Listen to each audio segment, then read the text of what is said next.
Emotional trauma is a complicated topic to not only address, but to navigate for those affected. That holds especially true for transgenerational trauma, the kind that can permeate lives through multiple lives in a family. Abuse, dysfunction, and unhealthy thinking and behaviors can be passed along, even when it's not intentional. It's exactly why one woman decided to share her stories of how faith and forgiveness led to a healing process she hopes others can adopt. And we are happy to welcome to Historic Studio D. This is Leslie Dean. She is an author, and thank you so much for being here this afternoon. Always good to see you. So before we talk about your journey as an author, you've worn many other hats. I have, yep. I've been a nurse for about 45 years. Started off in other areas, but decided through just experiences that I wanted to try psychiatric nursing, and that's where I needed to be. Yeah. So I took all the training that I could, became a psychiatric nurse manager at a psychiatric unit, and that led to also doing some recovery. And then I went back to school to get my degree in counseling at the ripe old age of 52. Good for you. And loved it, yeah. So I got my degree in counseling, and then I went on to get my life coaching, professional life coaching, and also in trauma-informed care. I'm credentialed in that as well. Wow. So you are an author. So would you tell us a little bit about your first book, Forgiven Much?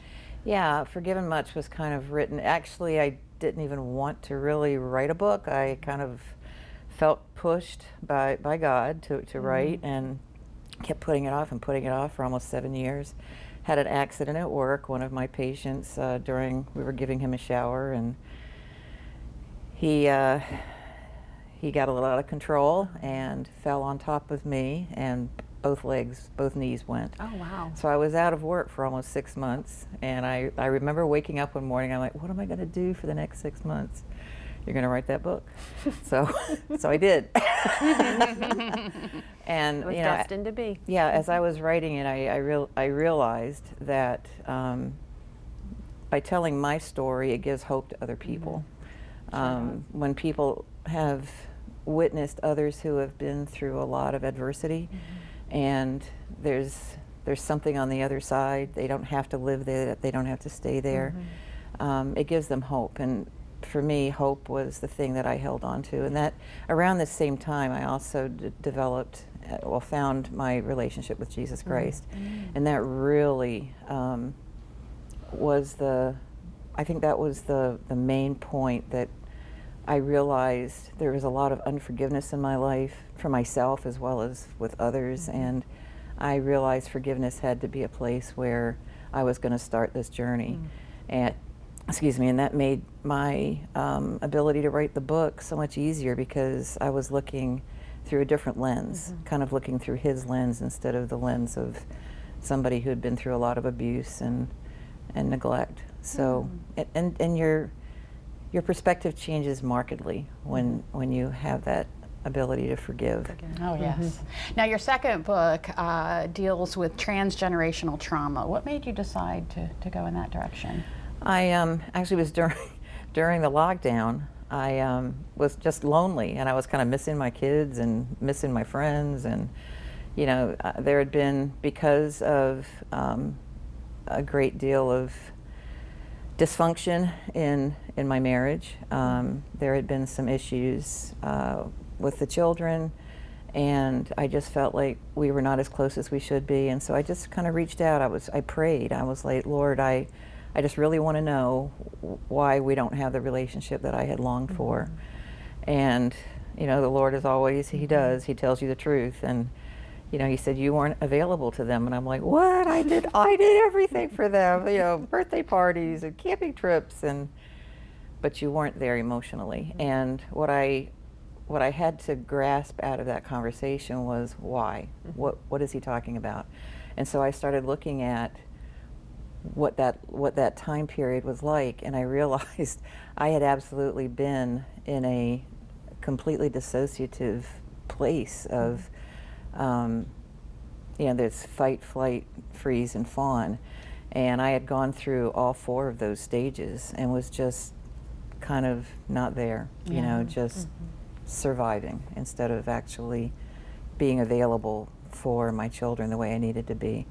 And so that started my interest in understanding trauma, understanding how it affected generations. And I researched 3 generations back from my parents to my grandparents to their parents, and wow, my parents never had a snowball's chance of being good parents because they also had been through so much trauma, and their parents had been through so much trauma.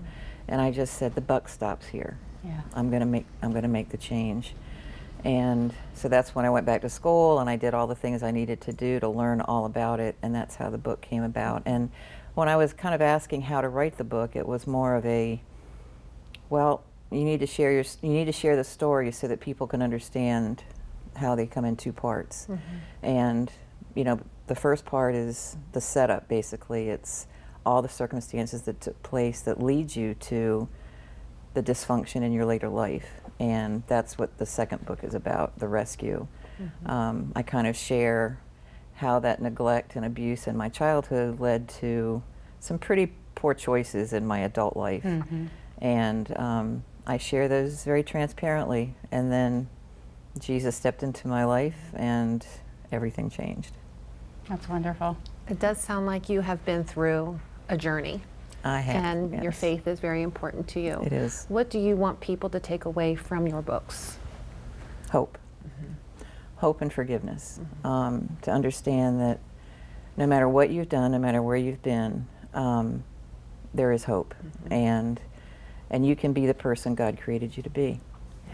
Well, Leslie, we're out of time, but I want to make sure everybody knows where they can pick up your books. I actually have a book signing at Barnes & Noble on the 19th from 1 to 3, and also at Thirst No More Christian Bookstore.